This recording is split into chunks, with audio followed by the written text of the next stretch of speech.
বাপ মা বেজার হইলে কে বেজার হয়? আল্লাহ। মৃত্যুকালীন সময় তার সন্তানদের উপরে এই মা খুশি ছিল না। এরকম আমাদেরও তো অনেকেরই হতে পারে, কি বলেন তাই না? যার যারটা বলার দরকার নাই, যার যারটা সেই কল্পনা করেন যে মরার সময় আমার মা কি আমার উপরে খুশি ছিল, আমার মা কি আমার উপরে সন্তুষ্ট ছিল না বেজার ছিল। মৃত্যুর আগেই সন্তানের ঘরে খায়ও নাই, আছে না এমন ঘটনা? মৃত্যুর আগে সন্তানের ঘরে খায় নাই, খাইতো না, ওই ঘরে খাইতো না। আমি এমনও দেখছি, আমি নিজে দেখছি, যেটা মা বারান্দায় থাকে, সন্তান বউ নিয়ে ঘরে থাকে, কিন্তু এই বারান্দায় থাকা মা আলাদা খায়, সন্তান ঘরে থাকা বউ নিয়ে সেও আলাদা খায়, ভিন্ন খায়, অন্ন ভিন্ন। তো এই ঘরের ভিতরে থেকে সন্তান তরকারি দিলে এটা মা নেয় না। সন্তান যদি তরকারি দেয় বা কোনো কিছু খাবার দেয়, এটা মা আলাদা ঘর না একই ঘর? একই ঘর। কি অবস্থা! ওই মহিলারে আমি নিজেই বুঝাইছি, ফুপু আম্মা, তার আবার একটাই মাত্র ছেলে, আপনার নাই একটা ছেলে, ছেলেটা আপনি খান না কে? ছেলে দেয়, আমারে কি খাবার দেয়? ও তো আমারে খাবার দেয় না। ওর কুত্তে ডারে যেই পরিমাণ যত্ন করে খাবার দেয়, ওই পরিমাণও আমারে যত্ন করে দেয় না, এজন্য আমি খাই না। আমি এমনও দেখছি, মসজিদের ইফতারি মুরব্বী নিয়ে যায়, এই ইফতারি মসজিদে খাইয়ে যায় আর এক প্লেট নিয়ে যায়। আমার ছাত্ররাই নিয়ে অভিযোগ করছে, হুজুর ওই বুড়ে আল্লাহ 2 প্লেট নেয়, খাইয়ে যায় আবার এক প্লেট নিয়েও যায়।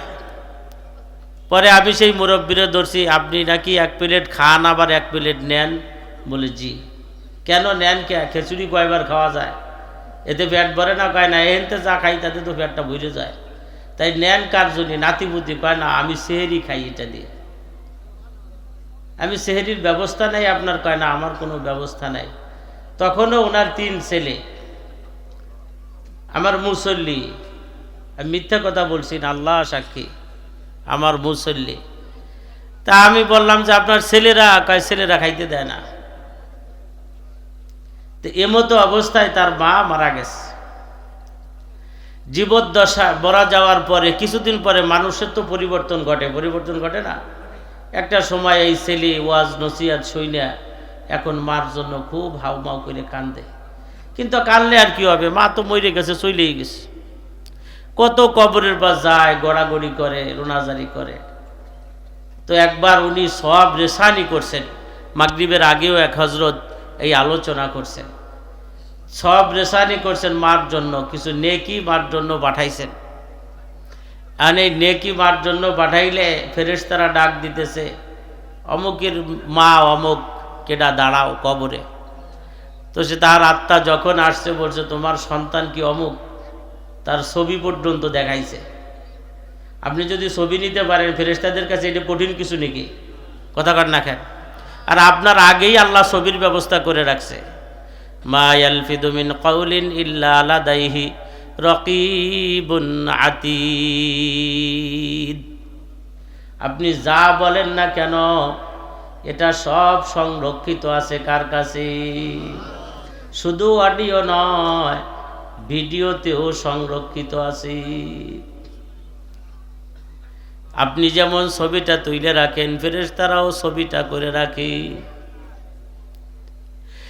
মহিলারা ডাক দিয়ে বলে, তোমার ছেলে তিতে গ্রামের আব্দুল করিম, এই যে নাকি তোমার ছেলে, বহাইডা আমার ছেলে, তুমি এই ছেলের উপরে খুশি না বেজার?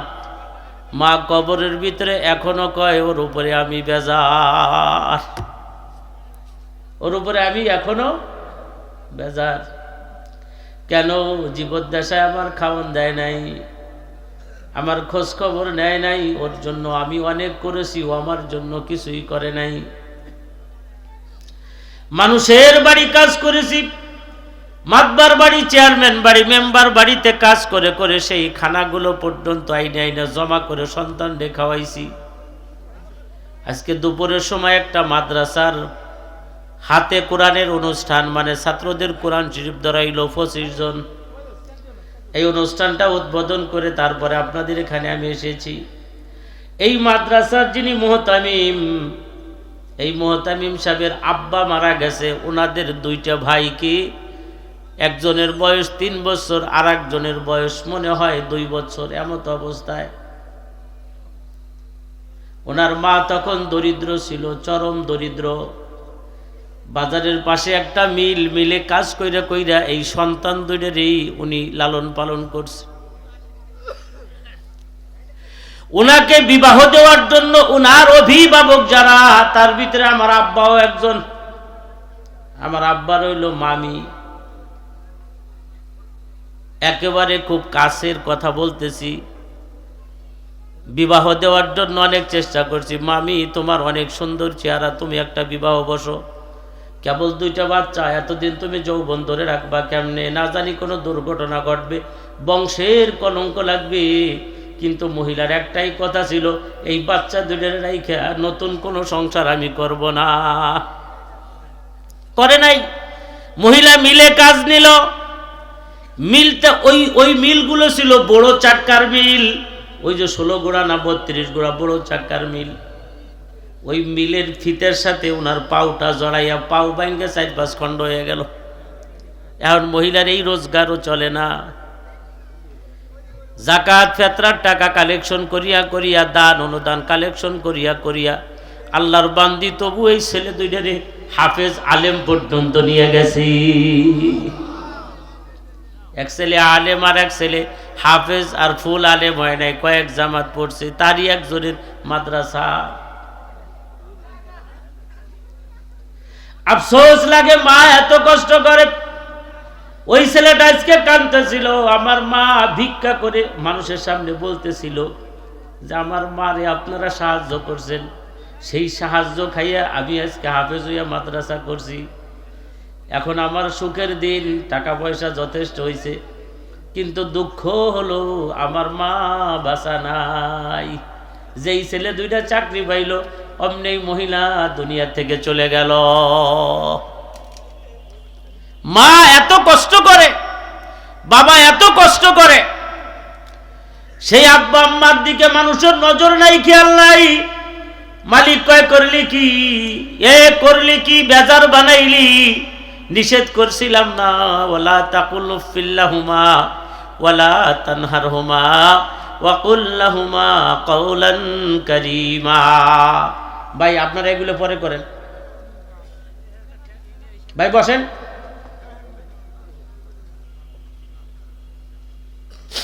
এগুলো পরে করবেন, আপনাদেরকে সময় দেওয়া হবে। 10 মিনিট দিলে হবে না? 10 মিনিট দিলে হবে না?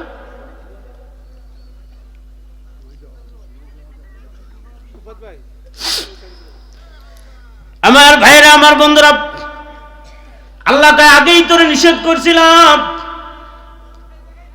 খবরদার, ধমক তো দূরের কথা, চক রাঙ্গানো তো দূরের কথা, কড়া ভাষা তো দূরের কথা, এমন ভাষাও ব্যবহার করবি না যাতে মা এতটুকু বলি আহ, আব্বা এতটুকু বলি আহ, এই শব্দ যেন তারা ব্যবহার করতে না পারে। তাইলে তোর দুনিয়াও শেষ হয়ে যাবে, আখিরাতও শেষ হয়ে যাবি।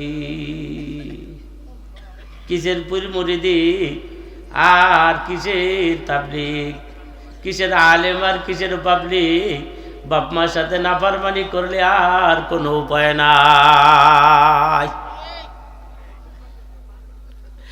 এই ফেরেশতারা ডাক দিয়ে বলে, মহিলা, এই যে তোমার সন্তান, তুমি এখনো বেজার? বলে, হ্যাঁ আমি এখনো বেজার। মৃত্যুর সময় আমার খোঁজ খবর নেয় নাই, আমার খানা দানা দেয় নাই, আমারে দেখভাল করে নাই, আমার চিকিৎসা বস্ত্র দেয় নাই। আমার একটা প্রেসক্রিপশন ধাক্কা খাইতে খাইতে 3 দিন পরে আমি নিজে বালিশের তলে রাইখা দিছি। এ ছেলে দেয় নাই, ও ছেলে দেয় নাই, আর এক ছেলে দেয় নাই, আর এক ছেলে দেয় নাই।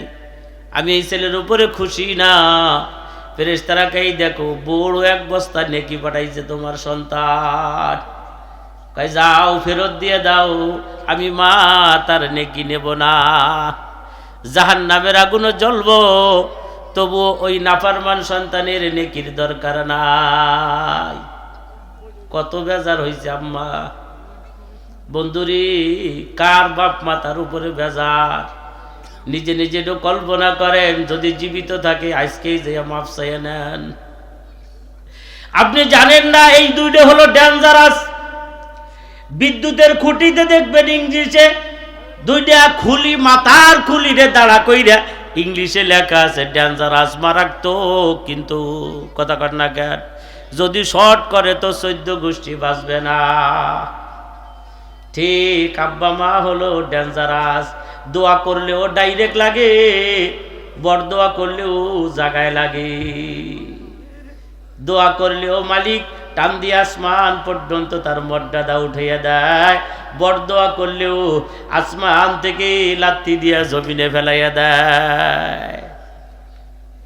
সুতরাং বাপ মা যদি জীবিত থাকে তাদেরকে কষ্ট দিয়েন না, কান্দায়েন না, দুঃখ দিয়েন না, দেখভাল করেন, ভিন্ন করে দিয়েন না, জুদা করে দিয়েন না। বইয়ের কথা মতো বাপ মারে ভিন্ন কইরেন না। আল্লাহু আকবার, আল্লাহু আকবার চলতে লাগলে এইভাবে ফেরেশতার সাথে বাক বিতর্কতা। ফেরেশতা কয় নেন না আপনি? বলে না আমি নেব না। কয় আপনি জানেননি যেই পরিমাণ নেকি এইখানে আপনার জন্য পাঠাইছে, এই নেকিটা যদি আপনি নেন আপনার কবরের জিন্দেগিতে আর কোনো অশান্তি থাকবে না। ফেরেশতাকে নিয়ারা করা লাগতেছে নেওয়ার জন্য। মহিলা তো নিতে চায় না, কাম্মা যান এখন আর বেজার হইয়া লাভ কি? আম্মা কয় তাইলে কোথায় আমার সন্তান? কয় এখনো কবরের পাশে দাঁড়ানো আছি। এই জন্য আলেম উলামা বলেন আপনাদের কি, বাপমার কবরের কাছে যাও, কবরের পাশে যাইয়া দাঁড়াও, তাড়াতাড়ি চলে আইসো না, মাথার দিকে দাঁড়াও, ডাইন দিকে দাঁড়াও। এখনো তোমার চেহারাটা তোমার মা কবরে বসেও দেখতে চায়। দেখে তো, দেখে না? কি বলেন দেখে না? মানুষ মরে গেলে কি দেখা বন্ধ হয়ে যায়? আরে কথা কর না কেন? না জানলে বলেন যে জানি না। মানুষ মরে গেলে দেখা বন্ধ হয়ে যায়? মানুষের চোখ হলো 4টা। কয়টা? কয়টা? এই 2টা হলো বাহ্যিক চোখ আর 2টা আছে ভিতরের চোখ। তো এই 2 চোখ যখন বন্ধ হয়, এই ভিতরের 2 চোখ আল্লাহ তাআলা খুলে দেয়। এই জন্য একজন মুর্দারের খাটে থাকাকালীন সময় সব দেখতে পায় কিন্তু বলতে পায় না, আবার কানেও শুনতে পায় কিন্তু কোরআনে নিআলিহি আপনার জুতের আওয়াজ পর্যন্ত সে পায়।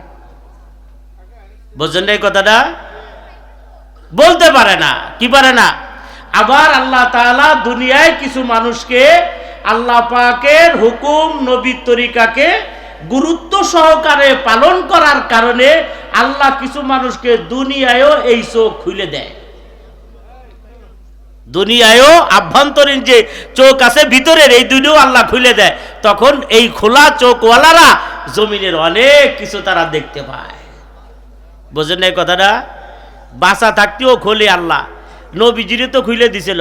নবীজি সামনেও যেমন দেখতেন, পিছনেও তেমন দেখতেন।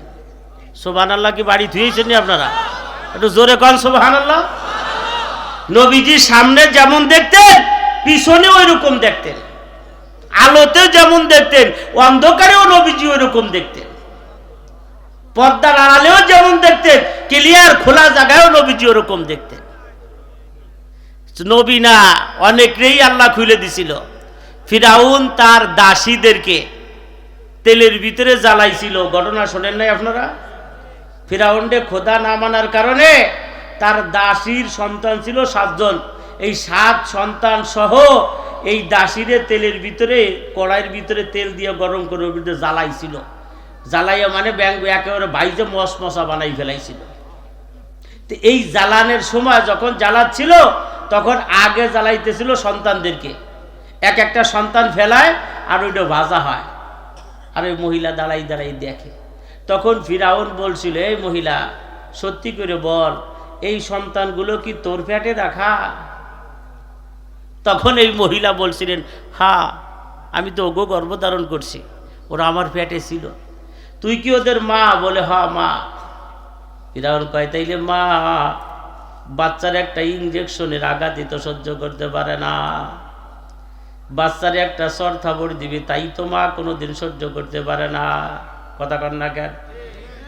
তাইলে তোর সামনের উপরে তোর সন্তানদেরকে তেলের ভিতরে ফেলাইয়া জ্বালায়, ভাইজে ফেলাইতেছি, কড়কড়া করে ফেলাইতেছি, কিন্তু তোর চোখের ভিতরে পানিও নাই, ও শব্দ নাই, কোনো জ্বালা পোড়াও নাই। কারণটা কি? তখন এই মহিলা বলেছিলেন, ফিরাউন তোমার চোখ হলো দুইটা, আমার চোখ হলো চারটা। তুমি দুই চোখ দিয়ে দেখো তেলের ভিতরে জ্বালাও, আমি ওই দুই চোখ দিয়ে দেখি আমার সন্তানটা তেলের ভিতরে জ্বলে। কিন্তু আমার ভিতরে দুই চোখ দিয়া মালিক আমারে দেখায় আমার সন্তানটা তেলের ভিতরে নয়, আল্লাহর জান্নাতের ভিতরে খেলা করে।